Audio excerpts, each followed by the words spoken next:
What really happened after the mask fell? A month has passed since the world was left stunned by the Menglong scandal. Yet whispers continue to echo through China's entertainment world. Darker and stranger than ever before. Behind every locked door. Behind every censored headline. New secrets are surfacing, and they're far more disturbing than anyone imagined. Let's uncover the truth together, only on Red Carpet Revealed. The cameras had stopped flashing. But the silence that followed was louder than any scream. It has been 1 month since the night the world saw Menglong's mask slip under the burning stage lights. A moment replayed millions of times until the pixels themselves turned to ash. In the chaos that followed, fans wept. Governments censored. Studios buried evidence. And China's most adored idol vanished as if erased by his own shadow. What remained was a single question: what really happened after the lights went out? In Beijing, gossip still travels faster than truth. Cafes whisper, bloggers vanish. Somewhere in the smoke-gray sprawl of the city, a rumor becomes a story becomes a secret, and a secret becomes forbidden. The Menglong affair was supposed to die quickly, like all scandals do, but instead it has grown, twisting through chatrooms and encrypted forums, mutating into something darker. People say they've seen him. Insist he's dead. Some claim the face that smiled on stage was never his to begin with. Officially, there is nothing to say. Search engines return errors, archived interviews disappear overnight. The government calls it digital maintenance. But those who remember know the truth cannot be deleted, only buried. And in the soil of silence, something has begun to move again. Story picks up in late November. 32 days after the incident. The air in Beijing is cold enough to burn your lungs. Outside the headquarters of Xianyu Entertainment, a handful of fans stand vigil. Faded posters of Menglong. Their candles tremble in the wind. One girl whispers to another, "He'll come back. He always does." The other shakes her head. "Not this time. They took him." Inside the building, the walls have been scrubbed clean of his image. Portraits removed, screens blank. Even the receptionist flinches when someone says his name. An employee, who later agreed to speak on condition of anonymity, described the atmosphere as funeral quiet. "They told us he's on hiatus," she said, eyes darting toward the corridor cameras. "But it feels like mourning. Like he's gone for good." Outside China, foreign tabloids feed on speculation. Some report that Yu fled to Switzerland for reconstructive therapy. Others claim he was detained for violating image fabrication laws. None of these stories can be confirmed, every source contradicts itself. Yet one thread runs through them all, whispers of an underground medical project known only as Lotus. The first person to chase that thread is Liu, a freelance journalist once fired for pursuing the original mask case. Her mentor, the late reporter Lin Qin, vanished last year after alleging that Yu's perfect features were not natural but transplanted from another man, a man named Lin Sahao. Dead in a crash 5 years prior. May carries her mentor's last notebook like a talisman, smeared pages, half-burned edges, and a final line written in red ink: "The skin remembers." She begins where Lin left off. Her first stop is the hospital that claimed to treat Menglong after his on-set accident. Receptionist denies any record. When May presses, 2 guards escort her out. Yet as she leaves, an orderly slips her a scrap of paper folded 3 times. On it is a single address written in shaky handwriting: Shijiang District, Building 47. That night, May takes a taxi across the river. Press leads her to an abandoned clinic sealed behind rusted gates.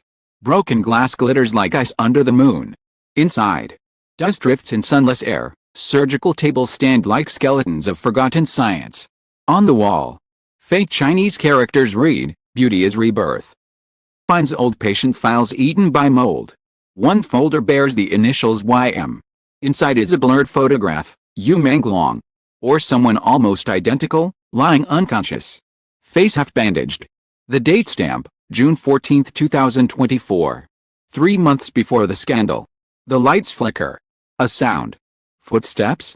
May freezes. Heart hammering. She calls out.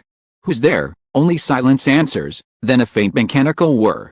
Like an old ventilation system groaning back to life. On the floor near the door lies a burnt ID badge. She brushes away soot to read a name, Dr. Han Yong-soo. The same surgeon once accused of illegal dermal transference in Seoul before vanishing into exile. Her breath catches, Lincoln's notes mentioned him too. Back in her apartment, May spreads the documents across her table. Patterns emerge, dates, coordinates, serial numbers. One code repeats across multiple forms, project Lotus phase II.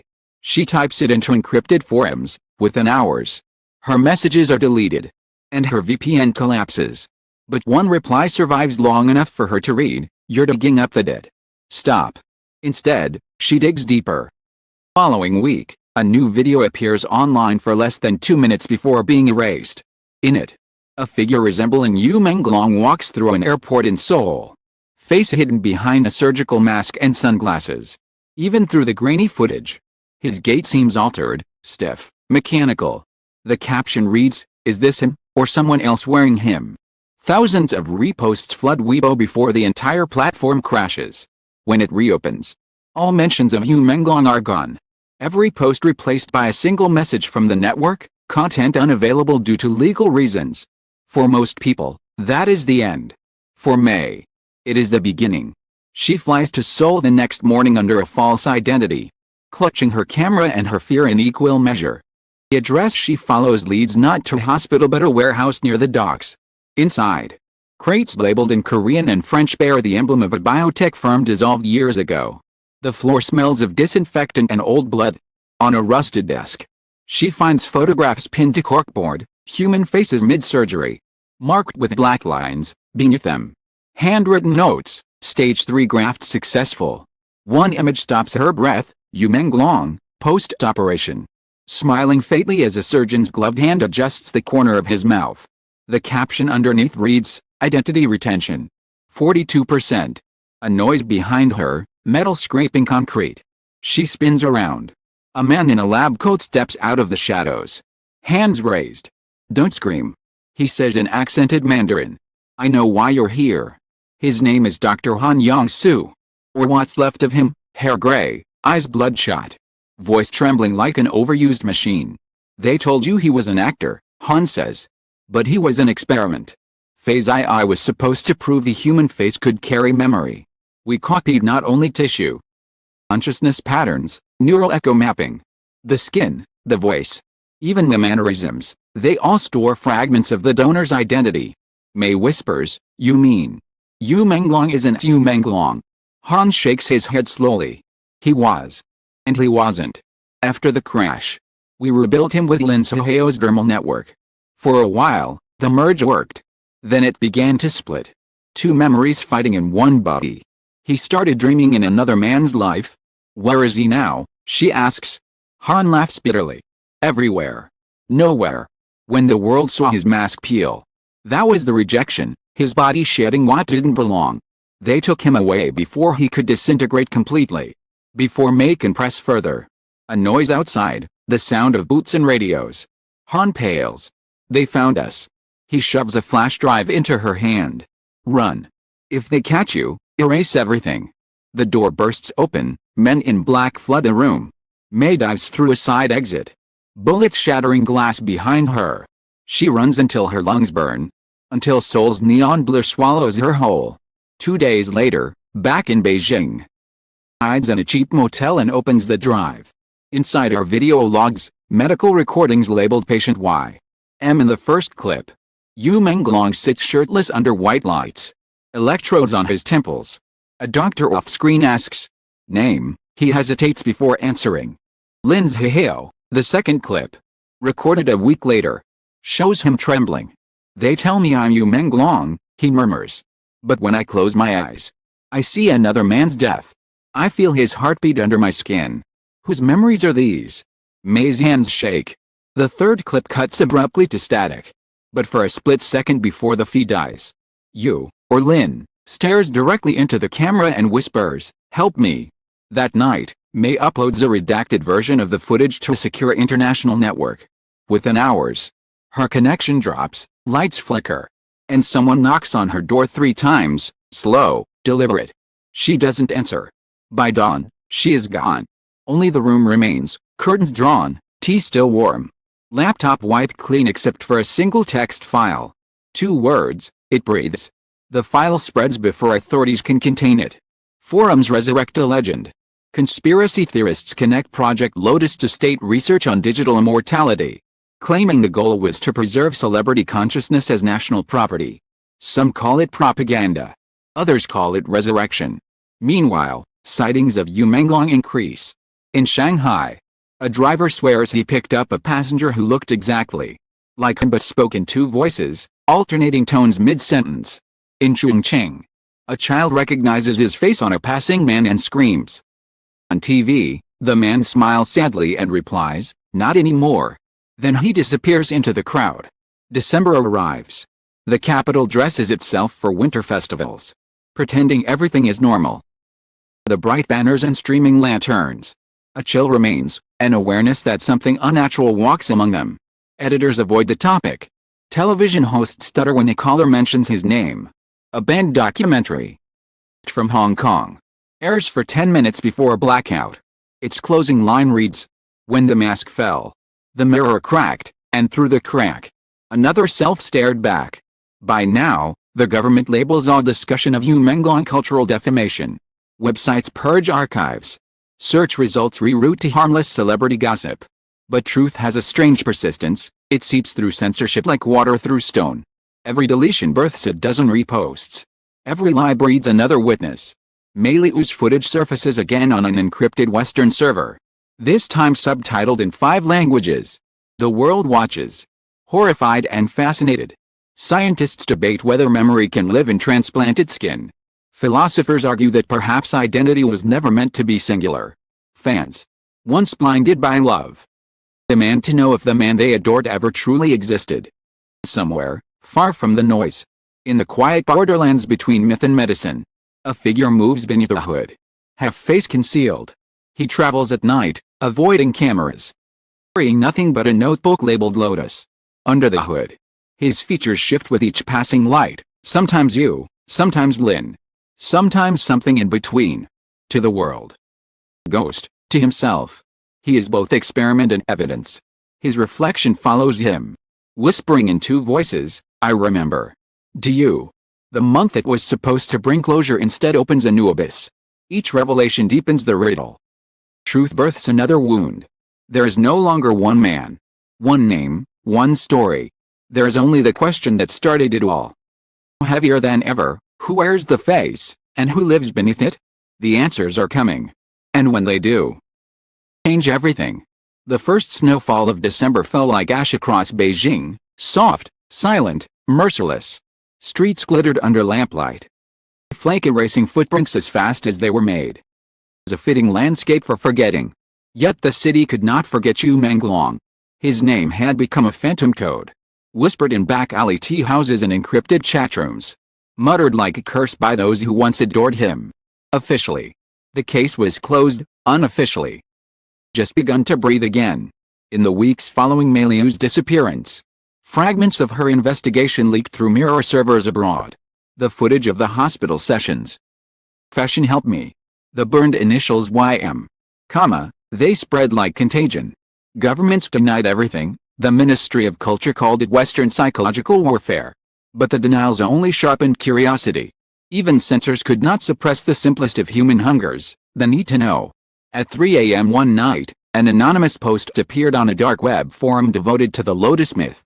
It contained a single GPS coordinate, somewhere outside Chengdu, and 3 words, "He's awake." By sunrise, the post was gone.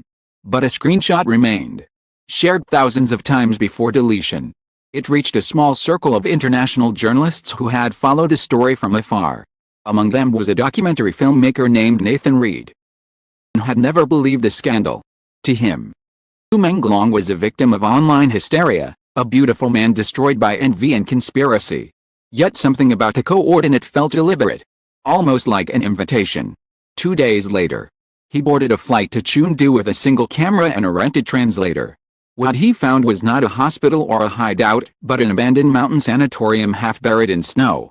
The building stood at the edge of a pine forest, its windows boarded, its roof collapsed.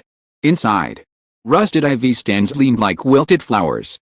Translator refused to enter, murmuring a prayer. Nathan pushed forward alone, filming every step. The footage, later leaked to the BBC, shows the moment his flashlight Caught a shape slumped against a far wall, a man wrapped in a gray coat, head bowed, breathing shallowly. Nathan whispered. "Hello." The figure raised his face. The lens trembled. It was him, or something that looked like him.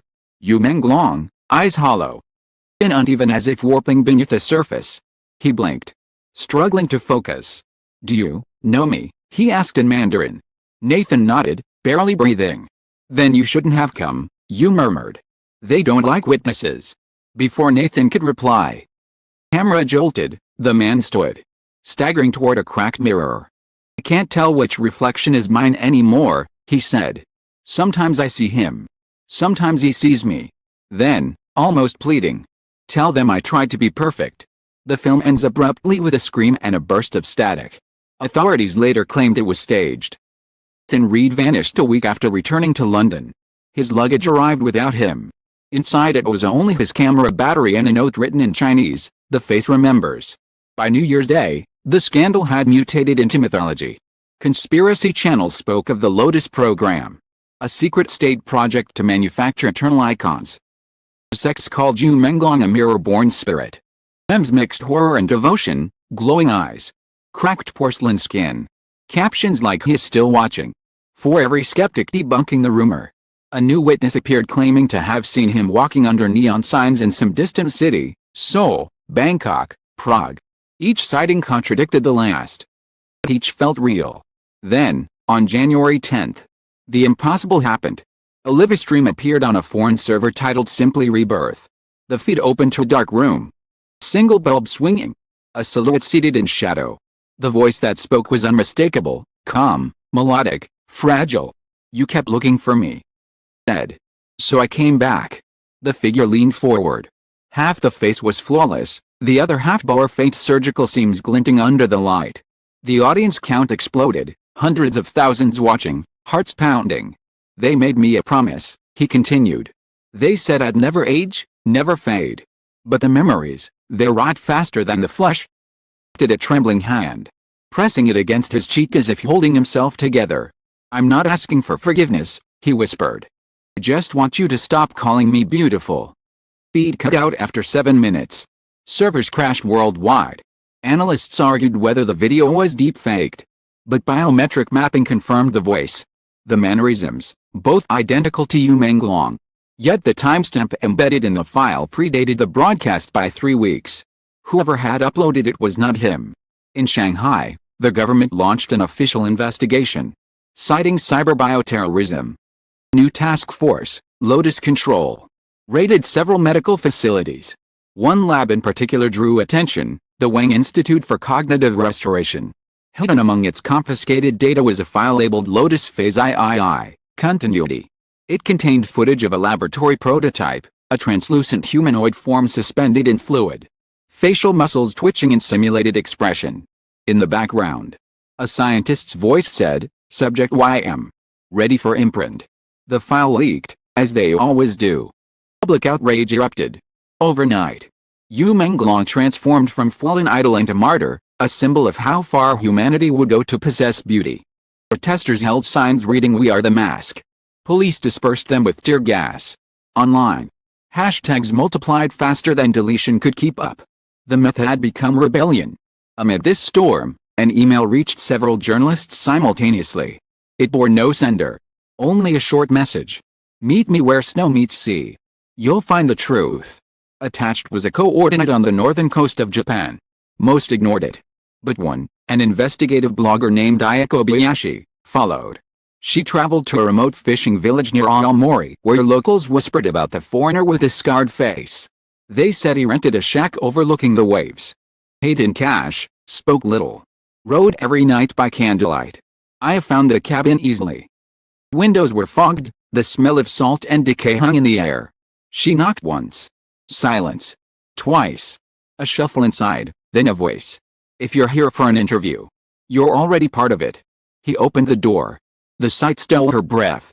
His face, half Menglong, something else, was linked by the orange flame. Seams had healed into faint silver lines, like rivers on a map. His eyes were clear now, unafraid. "Who are you?" she asked. He smiled faintly. "A memory that refuses to die." For hours they talked. He spoke of experiments. Of doctors who believed the soul could be edited like film. Of voices that lived in the tissue. Said the process had worked too well. Lin's Heheo's memories didn't fade, they multiplied. When I look in the mirror. Looks back, Yu said softly. Sometimes he forgives me. Sometimes he wants his life back. I asked why he revealed himself. Because silence is another kind of mask, he answered. And I'm done wearing it. He handed her a sealed envelope. Inside is proof, he said. But if you open it, you'll never sleep again. Then he turned toward the sea. Wind whipping his coat. They'll come soon. When they do, tell them I chose this. I have fled before dawn. By the time police arrived, cabin was empty. The ocean churning under a blood-red sunrise. On the table lay a single page torn from the envelope, a laboratory blueprint stamped with the words Project Lotus, Global Replication Initiative. 2 weeks later, international networks exploded with leaks from anonymous sources. Documents detailing covert collaborations between biotech corporations and entertainment agencies. The aim, to preserve profitable celebrity identities by cloning neural patterns into compatible hosts. Menglong, they revealed, had been the first full-scale trial. Success rate 42%. Rest were failures, quietly cremated. Governments denied involvement, corporations issued apologies couched in legal jargon. But the world had already changed. Faith in fame, in authenticity, in the idea of a single unbroken self, all shattered.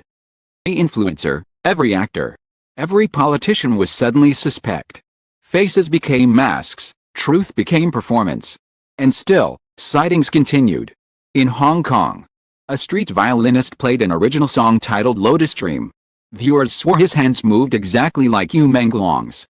In Istanbul, a museum unveiled a sculpture of a man with two faces fused together. The curator claimed it had been anonymously donated with a note, "Perfection is a lie." In March, Ayako Bayashi released her article The Man Who Lived Twice. Within 24 hours it was taken down. Account deleted. But cached copies spread across the web. Impossible to erase. Final paragraph read. He is neither dead nor alive. Neither sinner nor saint. He is a reminder that the search for beauty without truth always ends in horror. The mask was never his alone, it belongs to all of us. After that, Aya disappeared. Some say she joined him, others believe she was silenced. What is certain is that the myth no longer belongs to the journalists, or to the state, or even to Menglong himself. It belongs to the world, a legend retold every time a new star rises too fast. Every time a perfect face appears on screen and someone whispers, "Is it real?" A year later, an art exhibition opened in Berlin titled The Mirror Archive. Among the installations was a darkened room with a single mirror and a plaque reading, "Look long enough." Visitors who entered reported hearing faint breathing behind the glass. Some claimed the reflection smiled before they did. Others said they saw two faces where there should have been one. No proof was ever recorded. The curator refused interviews. But near the exit hung a small bronze plate engraved with a quote attributed to Menglong. "Perfection is a wound that never closes." Whether he wrote it or someone else did no longer matters. The story has already escaped its creators. Like a virus of myth replicating through memory. It no longer needs him to survive. And somewhere, perhaps in another city, perhaps only in dream, there walks a man who wears a face the world once loved too much. When people pass him on the street, they feel an ache of recognition. A flicker of déjà vu. But cannot place why. Smiles kindly, keeps walking, and disappears into the crowd. If you follow him long enough, he will turn a corner and vanish. Behind only the whisper of silk and a scent of antiseptic. Maybe he was real. Maybe he was never human at all. Maybe he was only what we made him, a mirror polished until it finally reflected us instead. The mystery deepened, then dissolved, leaving the world forever haunted by its own reflection. And if you listen carefully, somewhere behind the glass, a voice still murmurs the line that began it all. What if the face you adored was never real? And so the story ends. Not with a revelation. A reflection. The truth about Menglong may never be written in any official report, confirmed by any government or studio. It lingers instead in the quiet spaces, between rumor and memory, between beauty and pain. Perhaps he was a victim of obsession. Perhaps a mirror held up to our own hunger for perfection. In the end, what remains is not the scandal, But the silence that follows it, the silence that asks us who we become when we demand flawless faces to hide our imperfect hearts. Reader who follow this mystery through fear, curiosity, and compassion, thank you. To those who spoke when others stayed silent, who dared to look beyond the glittering mask, thank you.